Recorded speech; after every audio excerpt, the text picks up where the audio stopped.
I tried to tell y'all motherfuckers that HOH will be rigged, and now there's video evidence showing that Paul was putting up answers before Julie even asked a damn question. I'm coming in hot today. This is Recency Bias Radio, where no one is safe from criticism. I am your humble host, Dave Smith, and we're going to jump right into it. So to do a quick recap of what happened on Thursday night. Oh, man. One of the most excruciatingly painful episodes for me to watch live. I'm used to usually being busy live in these days, but the fact that I was able to watch this, the fact that I actually had some form of hope that Elena could pull this off. You know, Elena, she's walking around parading herself as somebody with photographic memory. You know, the same thing they're trying to crucify Ramses for, or they tried to after the fact. Elena was talking a big game. Everyone thought she was going to win this comp, but I told y'all, either she's going to win it and production is going to coerce her into working with Paul, or most likely Paul is just going to win it. And the fact that Elena, the person who knew everything before the comp, if you was watching the live feeds before Thursday on Wednesday night, when they first saw the video clip, Elena was going around talking to everybody, correcting them on what really happened on all of those photos, okay? So she saw everything clearly. So the fact that when shit starts up, all of a sudden, she completely just, ¿por qué? She gets a question mark in her head, pulls a Nick Young, a Swaggy P, and then is the first person eliminated? Come on, man, that's paid for. That's paid for right there. Get the fuck out of here. And that's why this episode is called Bout That Life. Because there's a lot of motherfuckers in this house right now that ain't about the life that they talking about. But because they have the security of knowing that they're being recorded and watched, they'll say whatever they can because they know can't nobody truly whoop that ass. So it's real easy for a whole bunch of people to do that shit. But we're going to get into all of that drama later, okay? Let's build up into that point because that's why y'all fucks with me. I tell the story before I get to the climax. You feel me? No Usher, though. You feel? But yeah, so what goes on is essentially HOH competition happens. Elena's the first out. And I'm thinking in my head, how is Elena the first out? She gets out. So now I'm thinking, okay, well, I only hope at this point is probably, actually, she was the only hope because none of us expected Mark to win the competition. None of us expected Cody to memorize all of that shit. And Jess isn't allowed to compete. So really it came down to some random floater winning it and maybe doing some erratic shit. But we knew anyone else winning that competition, once Elena went out and Cody and Mark went out, was a Paul victory. So the fact that Paul didn't have the wherewithal to understand that he needs to throw this comp, it just shows me even further how much of a beta male the rest of this alliance is. They don't even want to take the responsibility. They don't even want to build their resume for the end if they make it. They're so busy trying to make jewelry, they don't care about having a resume for if they make it to the end. So that lets me know they don't plan out getting out Paul, because if you plan to get out Paul eventually, you would want one of these HOHs on your resume, wouldn't you? So the fact that the final three in this HOH competition ends up being Raven, Matt, and Paul, I'm starting to believe Raven, Matt, and Paul were all told the answers in order by production before the competition started. And there's motherfuckers on Twitter talking about, oh, well, that was clearly an edited competition. That wasn't all live. Like, okay, so when it's something that's blatantly in front of your face on video, you have some type of conspiracy theory to debunk my conspiracy theory, talking about how you're so good at Photoshop all of a sudden. Well, here's the thing. You can't denounce my conspiracy theory with coming up with something that's more far-fetched than what I am. I'm talking about what I'm watching. You're talking about a what-if ether realm of probabilities and shit. Let's talk about what's on the fucking tape. Paul turned his answer to false before Julie even finished her damn question. Okay? If that don't look rigged, welcome to Rigged Brother, ladies and gentlemen. All of us right now in the comment section, we need to change the name of this show. We need to tweet CBS and we need to say, I'm really enjoying this season of Rigged Brother. Keep saying it to them. Drill it home to them because it's ironic how it fits in so perfectly. But this season is a complete joke. It is a complete joke. It's like Bad Girls Club mixed in with what Jason Roy would say is the Petty Betty Club. You know, all of this shit is a whole bunch of beta males trying to measure how long their penis is versus a whole bunch of other beta males. This is the beta male Olympics, ladies and gentlemen. Find yourself a ticket. Do you need SeatGeek? I got the app on my phone. You feel me? No one in this game has heart, okay? So when people get so, it's funny, when Mark does some shit, to counteract what Josh is doing. Well, matter of fact, all right, let me stay in order. Hold on, let me stay in order. Ooh, we gonna get to that shit. Because that nigga ain't about that life. But like I'm saying, Paul ends up winning the HOH. Raven and Matt threw it to him. In order to throw it to him, you all had to understand what the right answer was each time, which makes me think that entire win was manufactured. So I'm not buying none of that bullshit. And I told y'all a long time ago on several rants in the past, Raven was planted here. She is a mole. She will never go against Paul. She's already fucked Paul, okay? At this point, this isn't speculation, all right? I didn't even know Paul had a Snapchat video of him and Raven from like September of 2016. All I saw was that little fan picture he took with her. He took her home, my nigga. Like, oh, damn. Oh, they in way too deep. He must have saw that machine in the stomach and said, let's just stay as friends with benefits. I can help you when it comes to this casting process. I will definitely need you when I come back. So how about we just stay cool? I'll keep your number. Okay. Yeah. Yeah. You know, Raven, you know, she doesn't have Matt. I don't know what Matt's whole goal in this game is outside of trying to help Raven and Paul win. But in my opinion, everyone assumed Matt was going to be this guy that was winning the game. I remember so many people pregame. You had the contingent that loved Ramses, that just loved him because they thought he was like the biggest super fan ever and thought he was cute. You had that contingent. You had the contingent of women who liked Matt because of how he looked, and they was like, ooh, the silver fox. He had that type of a swag going for him, and people thought by a lot of his interviews he had all of this potential to be a great player. Looking back on it, no one really thought Mark would be a great player. Everyone thought he'd fall for Jessica and completely throw his game away. Now, the reason why I'm bringing this up with Matt is we all can come to a conclusion right now and say, when Matt hollers at women at a bar, when Matt goes out, Raven isn't his type. Can we all come to that conclusion? Okay, so what is making Matt so attached to her? It is the fact that I believe everyone in this house at this point is being offered money. I think everyone in this game is a paid actor at this point.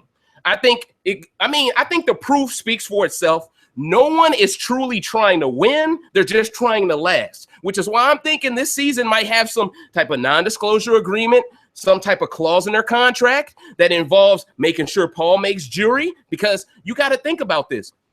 Paul has never once been evicted from this game.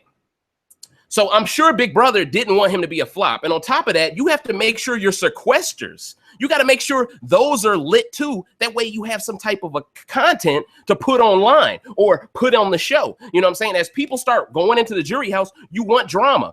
They were so quick to throw Davon under the bus, make her look like an angry black woman, when all she was trying to do was look out for Z's best interest with Paulie last season. And Z, she was stuck in the fucking sunken place. She was so busy trying to get her swirl on, that she didn't even notice how much Paul disrespected her. She was just completely Negro bedwenched into thinking he loved her, right? All of that shit went down. They completely threw Day under the bus, and to an extent, they threw Paulie under the bus. But in reality, they made Day look like someone who's jealous, and they made Paulie look like someone who was defending his woman's honor. That's how they do it in this game.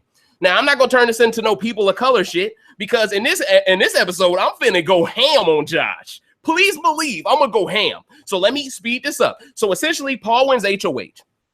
No brainer. He was going to have to win it because production doesn't want Jessica and Cody to have another 2 weeks with the threat of this power. And at the end of the Thursday night episode, Jess, you know, when she first admitted to having the power and being safe for a few weeks, I thought she made a mistake. I thought this is too little, too late.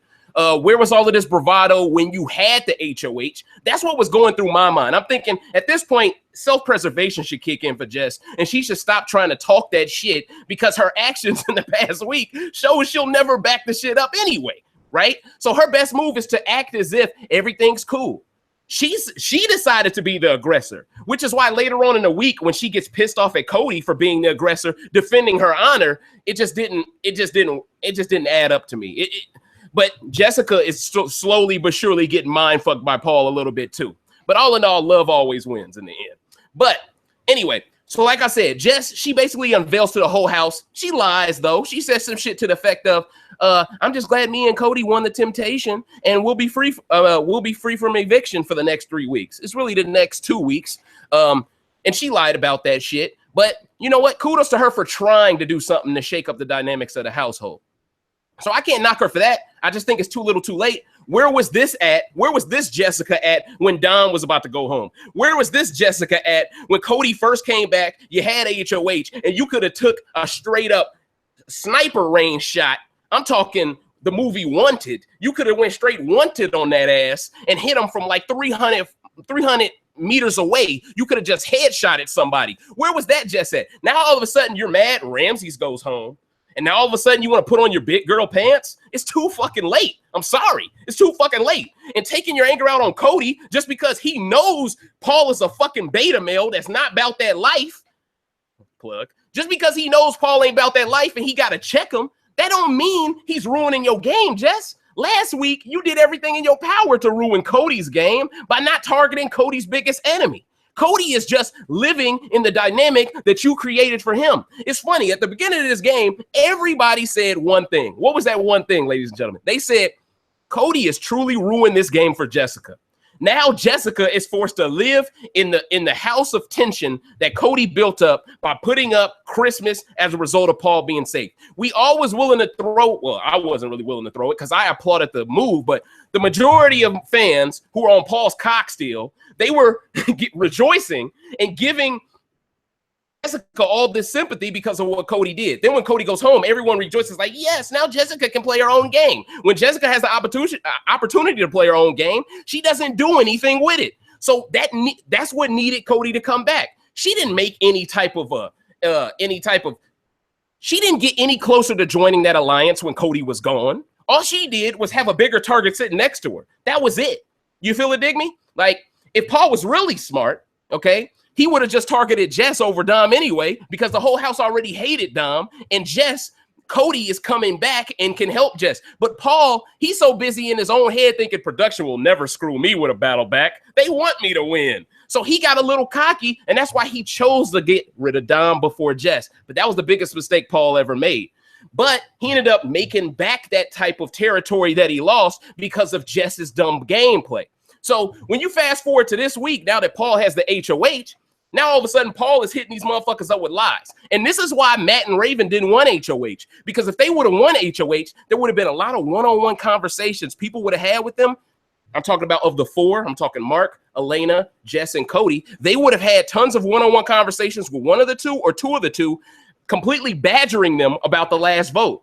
And they don't have the heart to defend themselves without Paul present. They need Paul to tell the lie first. They need Paul to run and relay that message to them so they can reciprocate it at the fastest level. Okay, they need that type of gameplay. Every single person on that side, for the most part, they've been playing with little what's that shit called we had when we was kids? Training wheels. Everyone has training wheels on that side of the house. Okay, nobody is truly riding their bike. Nobody is their own cyclist on that side of the house. They're just floating along. Or Paul is riding it, and these motherfuckers are on the pegs. Like, take me to jury, coach. That's what everybody in this house is doing. So I'm over here just kind of kerfuffled at the idea that people have such a problem with Cody for checking Paul, who's been acting fake tough this entire time. This is the Ramsey Bolton situation again. He's been acting very fake tough. I've been seeing Paul on tons of live feeds go out of his way to tell stories about how, oh yeah, I was with my ex-girlfriend at the bar, and you know, I wear these rings all the time, and some guy tried to hit on her in front of me, and I wasn't having it, and I just stole on him with my rings, and they were like brass knuckles, and he got knocked out, and I almost broke his face and his chin. And you know, Paul is constantly trying to add inches to his penis by giving all of these tough guy stories. To a guy that was in the military, none of this shit even matters. It's irrelevant, you know? And most alphas can see through someone who is going out of their way to big themselves up. You know, you got three type of men out here. Men that can get people on their side without having to give compliments to themselves just by being themselves. Those are the ones who are very, very secure with the person they've become, and they're very confident. You have the other men, of course, who have to put other men down in order to make themselves feel better. And then you have the third kind of man. You have the man who has to constantly big himself up to be something that he truly is not. And when you have to deal with one of those three, see, the first, of course, is the alpha. The other two, there are different variations of the beta male. Paul right now, he shifts between the second and third one when it's convenient. and he knows how to play the victim card. My thing is, if you're the vet, if you're the guy who made 25 racks or whatever second place was last year, if you got your own business, if your whole family is, for the most part, wealthy, you'll never be the victim in your life, Paul. I'm sorry, bro. It's not going to work here, right? Cody, he probably does have a little bit of PTSD on his side.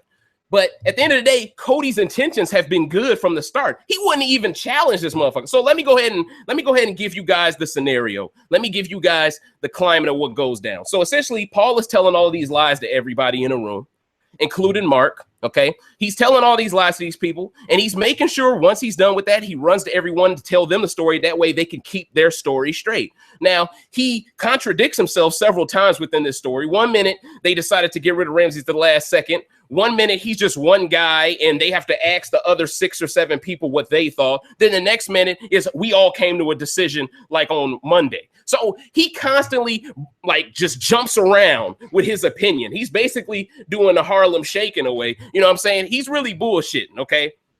So all in all, man, what it really comes down to is Paul is good at lying, but he's dealing with people who aren't willing to lie with him. That's what it is. Jessica is only willing to lie about her temptation. She's not willing to lie about anything strategy-wise. That's her biggest flaw. Cody's biggest flaw is he has tunnel vision. He sees one person, he wants to get them out. He doesn't care about who's around him. That person needs to go, period. He's not willing to cut off a toe to spike the foot. You know what I mean? He wants to knock out the whole foot type shit, and that's their biggest flaw. So when they're in this HOH room and they're talking to Paul, he tells Jess to lower her voice. Now, mind you, that's very sexist. It's very sexist, especially coming from Paul, who seems to only raise his voice around women, doesn't do it around men, does he? So for him to tell people to lower their voice when he's the loudest motherfucker in the past 24 months of this game, it's like, isn't this the pot calling the kettle black here? And Jessica isn't a loud person. So to tell her to lower her voice, that's coming from a position of power. He wouldn't say that to her while she was HOH, would he? But now that he is HOH, he's feeling himself. That's the biggest problem I have with people in Big Brother.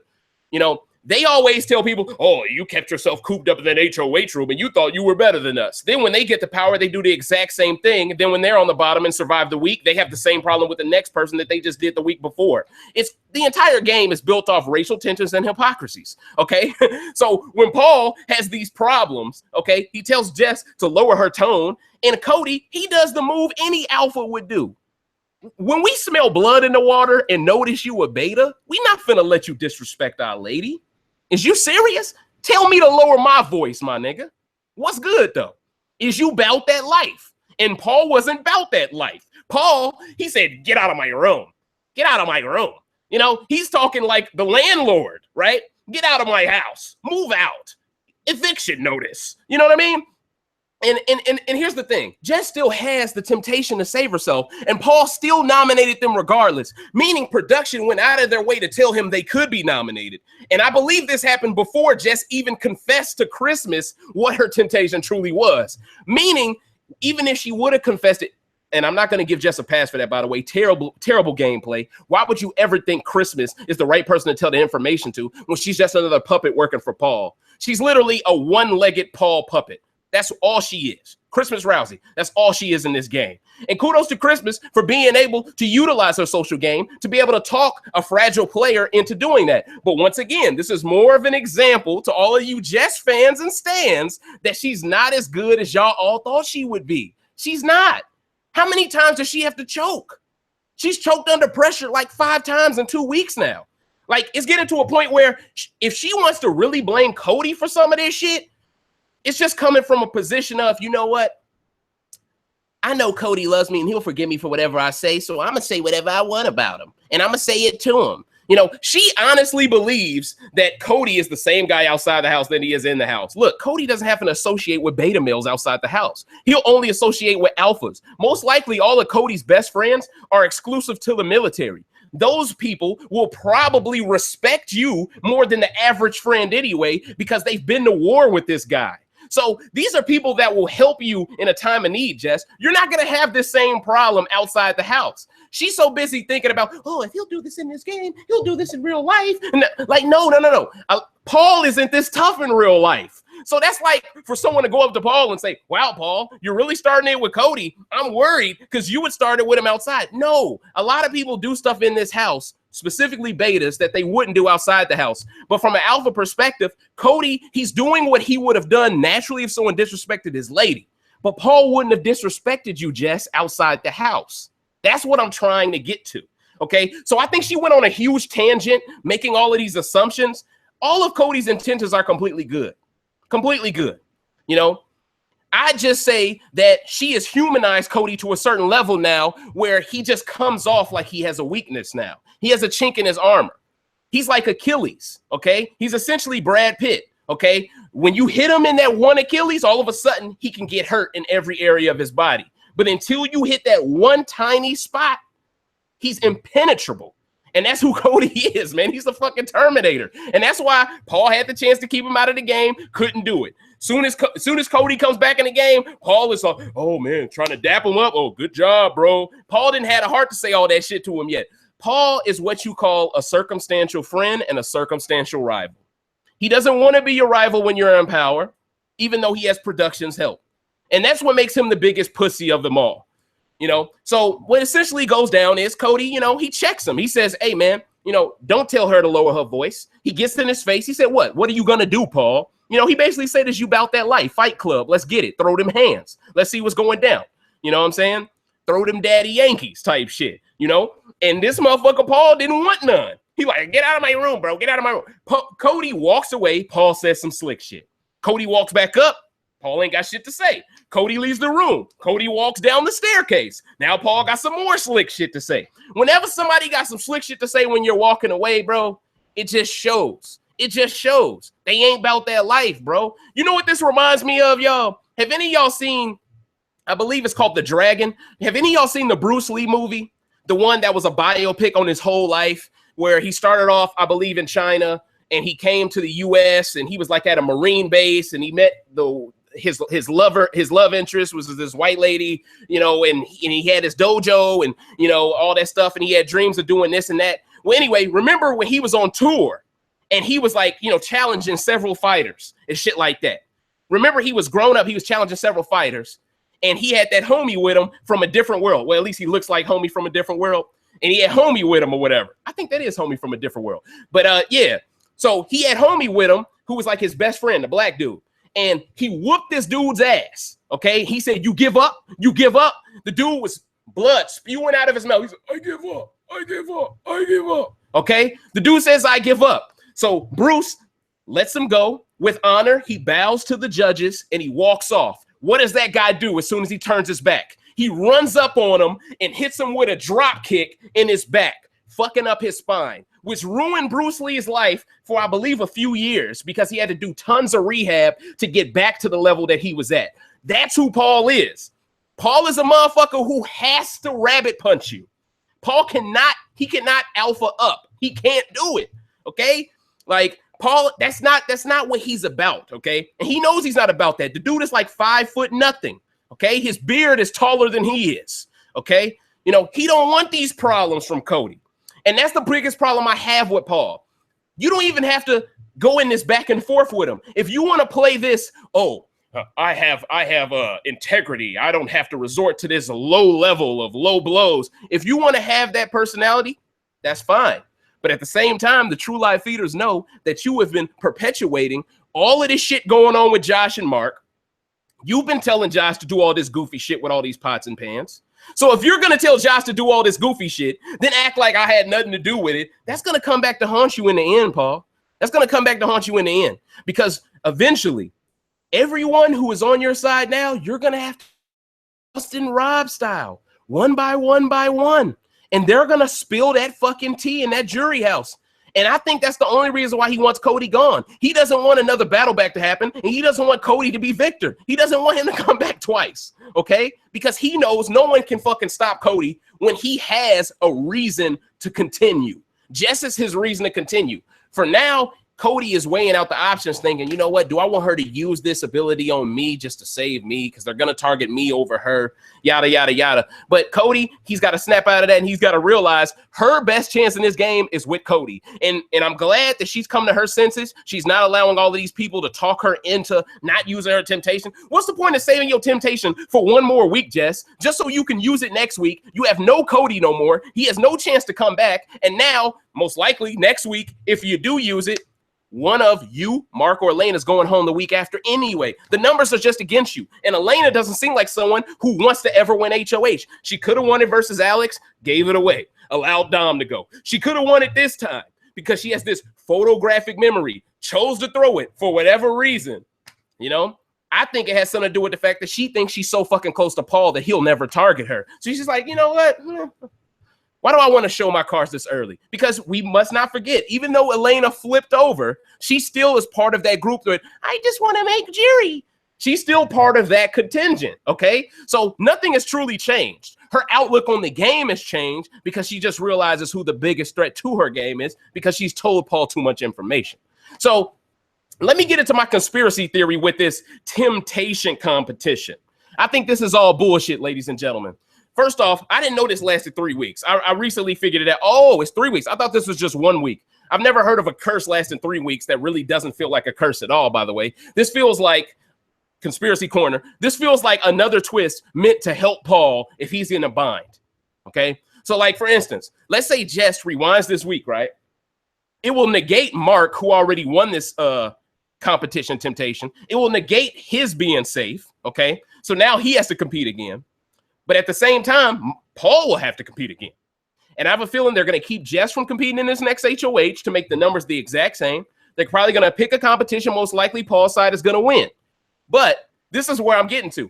In the event that they can't rig this 100% for Paul's side to win, and let's say Mark, Cody, or Elena happen to win it, mark my words, Paul is going to figure out a way to make sure he gets that temptation. He's going to figure out a way. And it's funny because aren't the rest of these if the competition is called the temptation competition, shouldn't that count as a temptation one if you win it? Aren't you only supposed to be able to get one temptation a season? So Big Brother is showing us that they're outright, blatantly trying to rig it because they're contradicting their own rules and terms and conditions. They told us, oh, you can only vote for someone to get a temptation once. They'll only be granted one temptation. All of a sudden, you call it a curse, right? But really, you call it the temptation comp. They don't call it the curse comp. See, if they called it the curse comp, they would cover their bases better. But they wanted to call it temptation comp to make us all want to tune in to watch it, right? So this is all just more rigging. They want Paul to get in this competition. The majority of the people in the competition is going to be on his side if they're going forward with him. All he has to do, if it's an endurance comp, is say, hey, guys, let me win it. It's not like they haven't done it in the past with the Candy Crush fiasco, this past HOH, you know? So nothing will change. And that's what production is banking on. Because I don't know if jury hasn't started yet. And when Jess repeats this week, it will still haven't started yet. Meaning Paul could miss jury if he's eliminated after this reset going into next week. So 2 Thursdays from now, if Paul is on that block and gets eliminated, he doesn't make jury. And I think that's the only reason why this curse is lasting 3 weeks. What other curse lasted this long? Yeah, Ramsey's did, but he had the choice to go on the block for 3 weeks long. That's a true curse where you actually have to put yourself in harm's way. The only curse part of this comp is if you get last place. Otherwise, there's no repercussions for even being in it. It's all bullshit. It's all bullshit, okay? And anyone who's trying to tell me that this is in no way, shape, or form more rigging, then you're watching Big Brother and not the Rig Brother that I'm watching. But yeah, so that's my thoughts on that competition. It's all bullshit. So it's time to get to what really went down after the whole Paul and Cody fiasco. Man, I've been arguing with people on Twitter about this shit. And see, I didn't even see it live. I saw the clip of it before, which is the you know, when they cut that shit off and they go to the fucking animals and shit like that. Man, all right. Y'all know, I don't fuck with Mark. I don't fuck with Mark. And I will never be someone who tries to feel sorry for Mark. I will never be someone to feel sorry for Josh. I will never be someone to feel sorry for Paul. Shit, I don't feel sorry for nobody in this house. You know, I had respect for Kevin until he treated Ramses like dog shit.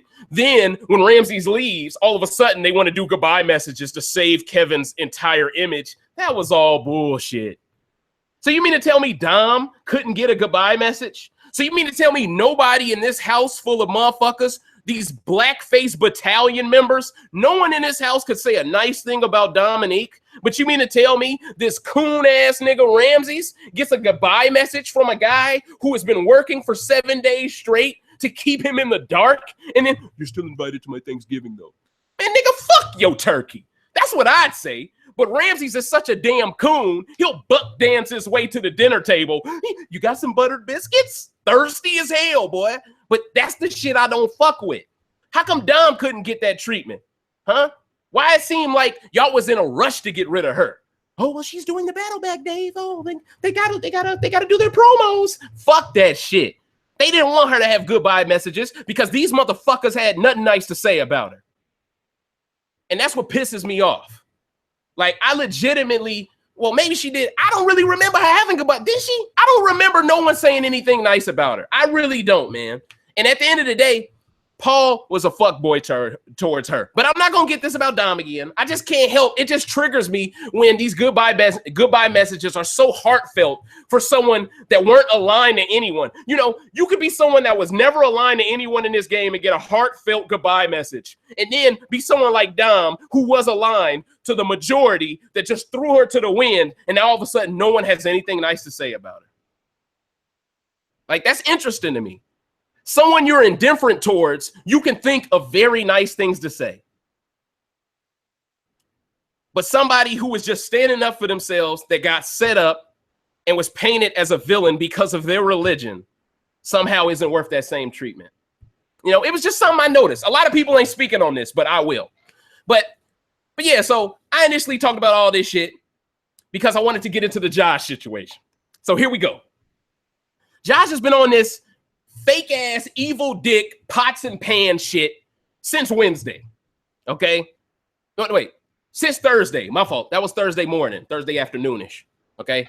That's why I didn't make it on the Thursday night episode. And that's why Conspiracy Corner, I think production, I think this is why they're telling him to do it multiple times, because they don't want to show a recording of him doing the pots and pans thing in the past before Paul won HOH. They want to do a new one after the aftermath. That way they can fit it within the timeline of their editing. See, they can't go back in time and show him doing that other shit and then show Ramses in the cut noticing it in the fucking peripheral. They can't show that shit, right? Because then it's continuity problems in the edit, right? Whereas if they go, hey, Josh, we think you should do some more cooning for us. It's really popular amongst the fans. Ding! Josh, hook, line, and sinker. I can get on TV. My mom can see me? Okay, I'll do it again. Yeah, meatballs. This motherfucker look like he got Tourette's or some shit. Okay, y'all ever seen them toys? I hate to say this about a person of color, but Josh with his pots and pans, he's just nonstop like that little toy with the little I don't know if they're called shambles. I don't know what they're called, but the little things that keep constantly smacked together. It's like a toy. You wind it up. That's all Josh is, man. That's all he is. I asked someone who's a Josh super fan. I said, name one thing about Josh that is original. I'll wait. Doom, doom, doom, doom, doom, doom, doom. I mean, even the pots and pans shit is fake. He wouldn't even thought of this shit if Paul didn't tell him to do it. You know, if I need someone else to tell me to do something to get on TV, then maybe my ass shouldn't be on TV then, okay? Like, what the fuck? And you know, production, they'll never go out of their way in the edit to show Paul saying, hey, this is what you should do. They're going to try to make it seem like Josh thought of this on his own, then give him a revisionist history confessional of him saying, you know, I had this idea that I should coon it out tonight. And I said, why not? Fuck it. Right? And Mark, nice guy. In his heart, he's a nice guy. He tried to let bygones be bygones because clearly the power dynamic flipped. I feel like Mark should have went out of his way to let bygones be bygones last week. That way it wouldn't have trickled down into this week and it wouldn't have came off like he was just scrambling, you know, trying to save his own ass. He came off that way. He really did come off that way. So he goes up to Josh and says, hey, man, I understand you don't like me. I don't like you. But at the end of the day, we still got to live in the same house with each other. So I'm not asking for your forgiveness, but you don't fuck with me. I don't fuck with you. And all Josh basically said was, I'm not going to touch you. I'm not going to touch your bed, but I'm still going to do shit to piss you off. So it's like Josh wants to position himself to be this guy who was bullied and ridiculed. He wants us to completely forget about how he treated Megan. And that's what I want to really get to with you Josh super fans. You guys are really habitually line stepping, okay? Josh treats a woman like dog shit. That was a pussy move. That was a beta male move. You guys applauded because at first, this was the first video footage of the season we saw. Be like, oh man, shit is cracking from the jump. Everyone low-key thought the shit was hotness, right? Because they love the ratchetness of it. But at the same time, though, it ended up in Megan quitting. And he picked an easy target because it seems like no one really liked her, right? That's Josh's game. So if Josh wants to position himself as some, I don't know, Robin Hood for the people of being bullied, he's really no different. Matter of fact, he's the one who spearheaded this treatment by treating Megan that way first.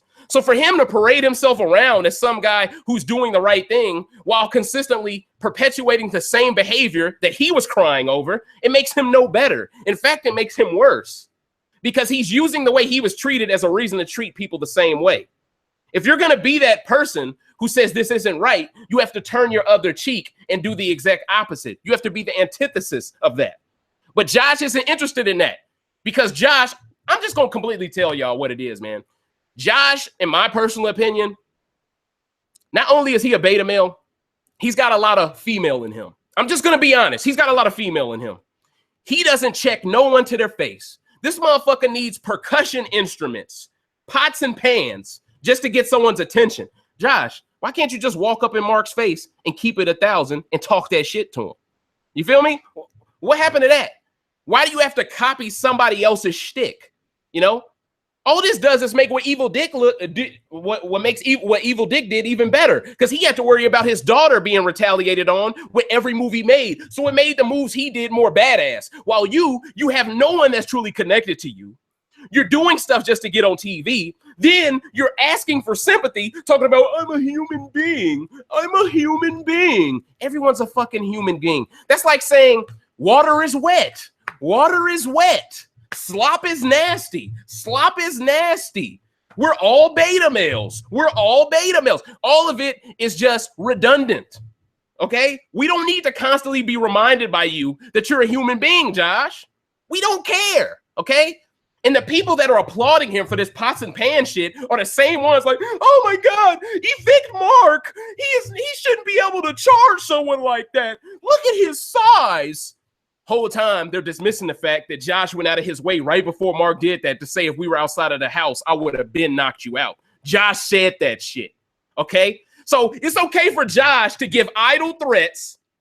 That's okay. Even though we all know Josh's bitch ass would go, oh, where's my mommy? Hide behind her type shit. Josh don't got no hands, man. Look. I only been in a handful of fights in my life. But a real man is going to scrap it out even if he's going to lose. Because at the end of the day, your respect and your honor and your manhood is being challenged. Now, I'm not saying when you become grown, you should risk jail time just to fight some nigga that's trolling you. But at the end of the day, though, I hate it when people talk about how well they can fight when they can't. That is a pet peeve of mine. And that's all Josh has been doing. Josh is out here selling wolf tickets to all of y'all. There's people on Twitter talking about how, oh man, Josh, no bullshit. If they was outside the house, I could really see Josh knocking out Mark. Mark is lucky they in the house. If that's the case, why is Josh going out of his way to do all of these things that don't concern a face-to-face confrontation? He doesn't want those problems from Mark. Look at Mark. Mark is out here bench pressing 60 pounds at a time. Well, more than 60 pounds, but he probably out here doing little bicep curls of 100 pounds. You know what I'm saying? Josh ain't doing that, man. He messing with a whole bunch of flab on deck, man. You feel me? Like, Josh does not want these problems. But Josh is the type of person that's in every hood, okay? He's the guy who just wants to talk. I knew a guy like this, story time. I knew a guy like this that I grew up with. Kid's name, I'm not going to put his whole name in the video for various reasons, but he was the type of guy who instigated several fights in my elementary school. And he was cool with a lot of people. And there was this neighborhood gang that started up. They called themselves C Squad. Okay. Whole bunch of suburban ass motherfuckers that was doing too much. But at the end of the day, they thought they were hard because they jumped people into their group. And then when people didn't want to join, they jumped them anyway. So they just ran around in numbers, kind of like how Paul handles most of his social game, right? Well, anyway, the reason why I'm saying this is the same guy felt as if he was tough because he was in this group, okay? And he was the guy who they all eventually turned on because they realized he's the one dude in this group that's never around when it's time to fight. He's just the guy who's willing to talk that talk. And one time in art class, this guy is chilling. And one of the best basketball players who was on my team, actually, we was on a 5th and 6th grade team. This was right before district, 7th and 8th grade started. My homeboy. And he got in trouble for telling the teacher, man, suck my... He said that shit during class. And she said, wait, what did you say? And he said, oh, I didn't say nothing. And the snitch, the dude who talks all that shit, was sitting right next to him at the art table, right? So she asked him what he said. And she said, I'm going to call your family if you don't tell me what he said. Now, mind you, he's supposed to be brothers with this dude. They're supposed to go hard for one another. When it came down to her calling his parents, he folded like a little pussy. He pulled a Josh and he snitched on Buddy. And the moment that he snitched on him, it changed his entire reputation at the school because everyone realized he was just a talker, okay?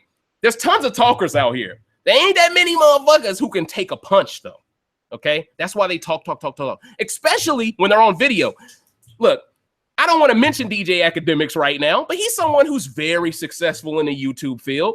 He talks a lot of stuff about a lot of people, and he refuses to meet anyone in person unless there's a camera recording because he doesn't want them problems either, okay? This happens to a lot of people out here. Look, the same stuff you get with me in these videos, I'm not scared to say it to your face because this has nothing to do with me taking personal shots at you specifically. This is like me talking to one of my friends, okay? This is like me at a pool hall. This is like me getting a beer at a dive bar. This ain't shit to me, right? But the reason why I'm bringing this up is that that's the type of person Josh is. That's who he is. Okay, so for him to do all of this stuff, okay, and then when someone reacts, oh, don't touch me, don't touch me, don't touch me, and then when the guy takes the pants from him, first off, let's keep it all the way real, okay? The fact that this guy was able to put his hands over your hands and snatch those lids from you just goes to show Josh was scared shitless. I'm gonna be real. Think about this, ladies and gentlemen. That's like if you got a baseball bat in your hand and someone walks up to you and snatches it from you.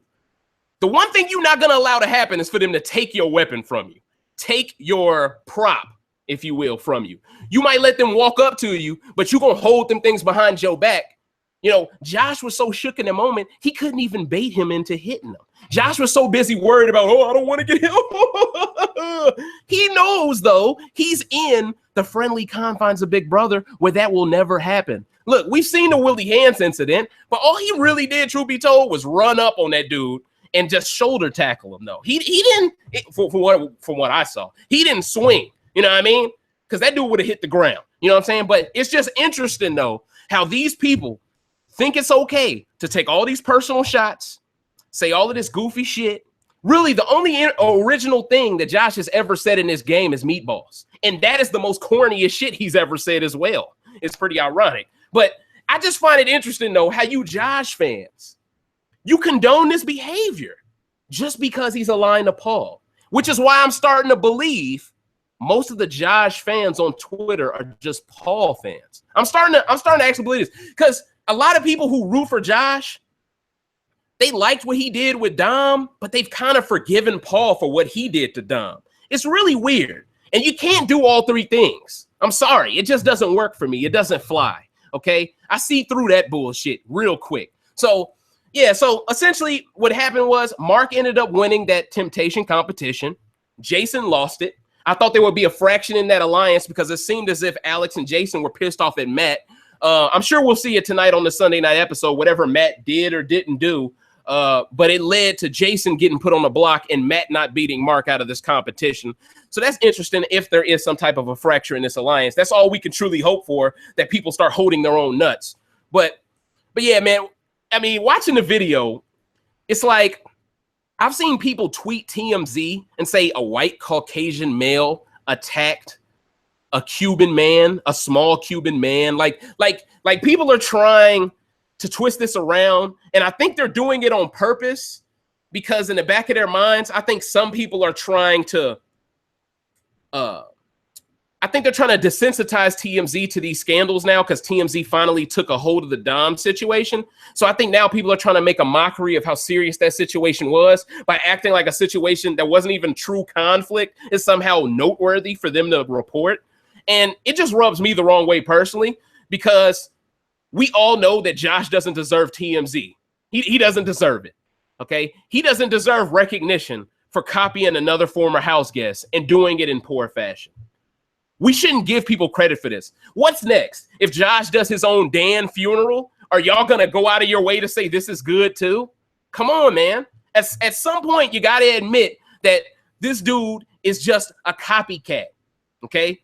He's a copycat with no social game, okay? And he has no legit allies. The guy is a waste of space. I thought it was a little harsh what Jess said when she said you don't deserve to be here, but let's call a spade, ladies and gentlemen. Does Josh really deserve to still be in this game over the people that left? Jillian, I'll give you Jillian. She can go. But Cameron, he showed in that competition, the first comp and then the second one against Cody, he showed he deserves to be here over Josh. Dom, she has definitely showed a strategic acumen to where she deserves to be here over Josh. This week, it's not going to really count at all. But at the end of the day, even Ramses deserves to be here over Josh. And y'all know I don't like Ramses, you know, but this just goes to show as weeks go by, my takes, they might start to interchange or they just might to slowly become flexible within the fluctuation of this game. And I'm going to be honest with you, Ramses deserves to be here over Josh. Josh, look, if y'all just want entertainment, cool. I was a huge advocate for that early on in my rants. I said, you guys want great feeds? You want to root to keep Cody in the game. Okay, I was saying that early on in the game, and I still stand by that because Cody is responsible for the snowball effect that started off with him and Paul arguing, which started off in everybody else turning batshit crazy. So all in all, Cody is really who spearheaded this entire situation with Mark and Josh in a way, because Josh is just following the energy Paul is giving out, you know, and really, I just wanted more out of Josh. I didn't want him to be an attack dog. You know, I wanted him to be someone of substance, of character depth, not someone who just cries, I can't believe he said that to me. And then get some pots and pans. All of a sudden, that becomes his courage. Oh, meatballs, hang out with Josh. I just want him to know what it looks like to a person of color. To a straight black man, that shit looks like buffoonery. Okay? It looks like straight up buffoonery. And yelling while you're doing it, you're looking like a circus animal. You're looking like a circus freak. And everyone who is telling you to do it, they're just telling you to do it because at the end of the day, they're on your side. But Josh, where is your animosity towards those same exact people who alienated you after the mega thing the exact same way? Where's your animosity towards them? Because Paul shows you attention, they're somehow granted immunity for the way they treated you as well. Why is Mark the only person that you hate so much? Oh, he threw hot sauce in my face. Hey, I've already talked about that. That was some fucked up shit. I don't agree with that shit either. But how come you didn't check him right after that? You know what I'm saying? You just poured some fucking ketchup and mayonnaise on him. Didn't that make you two even? Right? He did some shit that was petty to counteract the shit that's petty. But Josh keeps making it seem like that one incident deserves 1,500 extra incidents responses from him. And that's what makes Josh come off as somebody who's a complete hypocrite. And I can't rock with that shit. So Josh, man, get your head in the damn game. Okay? You pulled your little Audrey stunt last week. All right, kudos to you. You can fake like a motherfucker that's going home. But at the end of the day, Josh, we need to see something from you that shows you understand how to play the game. Not that you understand how to take orders from someone who knows how to play the game. Because that's not playing the game. So, yeah, man. I just don't know what to say, man, other than to get into predictions now. Because those are basically my thoughts. Mark will beat his ass any day of the week, and Cody would whoop the shit out of Paul any day of the week. And personally, You know, if they really want to scrap like that, Paul's talking about, hey, if he wants to do that outside of the house, I'm fine with it. Okay, well then let's all start a GoFundMe account right now to start to put up money for them to fight. Let's do that shit. Let's change the game. Y'all want to throw empty threats around in the game? Then let's put up money to where these motherfuckers have to put up or shut up. And the first person that cancels out of the fight, the other one gets the money. We should do some shit like that. Let's call Paul's bluff. Let's call Josh's bluff. All you Josh fans that think Josh would win it because he's from Miami and Cuban. How about y'all put some money up too? Back your boy up. He gonna get his ass Daniel Cormier. And that's what y'all don't want. Y'all don't want him to get hit with that roundhouse. But hey, it is what it is. So my prediction for next week essentially is going to be this, okay? Paul's already won the veto.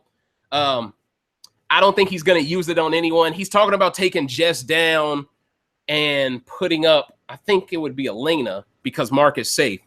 I think he's talking about doing it that way. I think it's just stupid moves all in all for Paul to do because if you take Jess down and everyone knows that Jess could end up saving Cody, then someone could pull Jess to the side and maybe make some slick move to get out Jason. You just don't know in this landscape because anyone on Paul's side has to realize that the biggest threats in the game aren't the minority. They're not.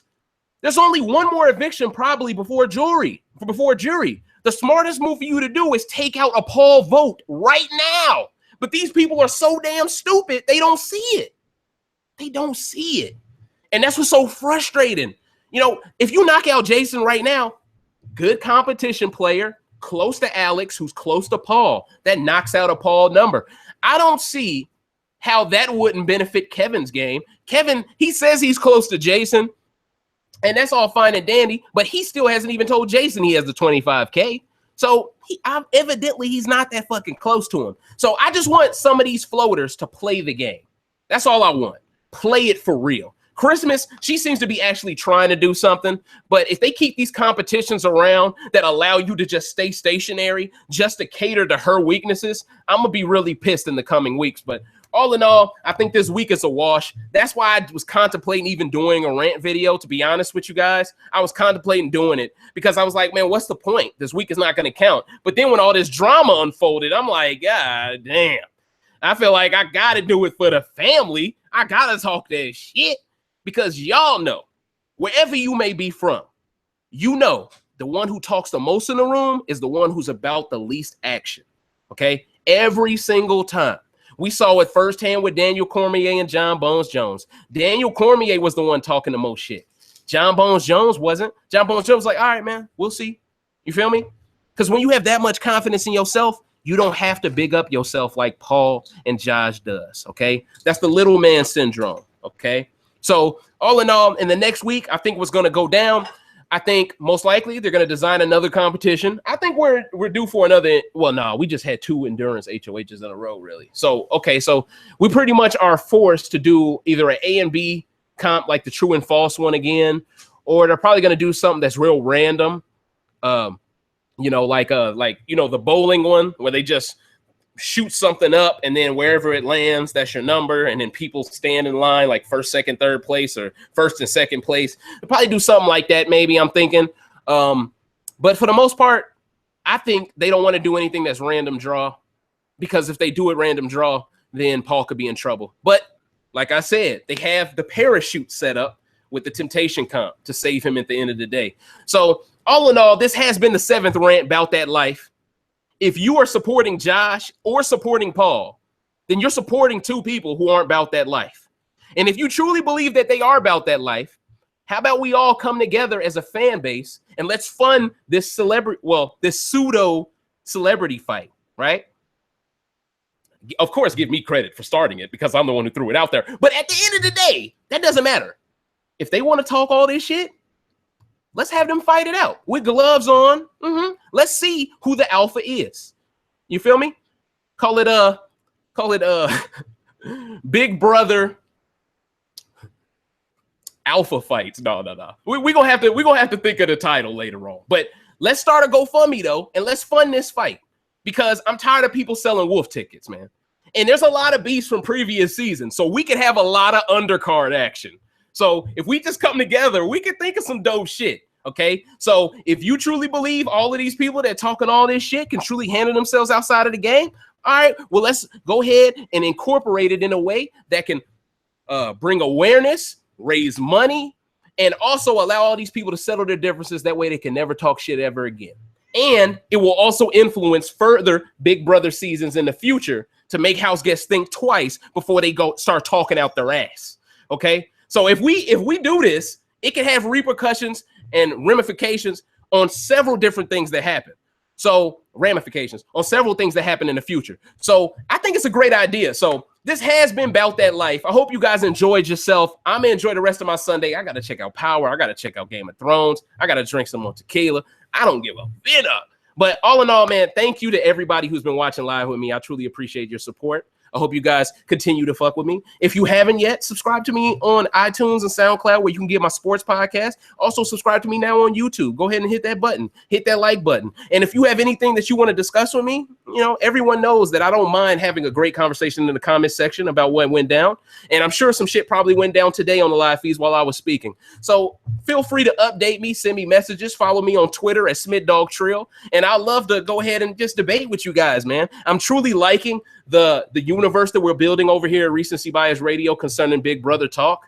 And I think we're really rising and we're raising the bar when it comes to being a super fan of this game and being able to speak your mind. I truly believe we're a refreshing start to making some change when it comes to this community. So thank you all for watching. And I hope you guys have a great week, great work week. Hopefully it's quick, but you get your money in. You feel me? So y'all be smooth, man. Enjoy yourselves. Deuces.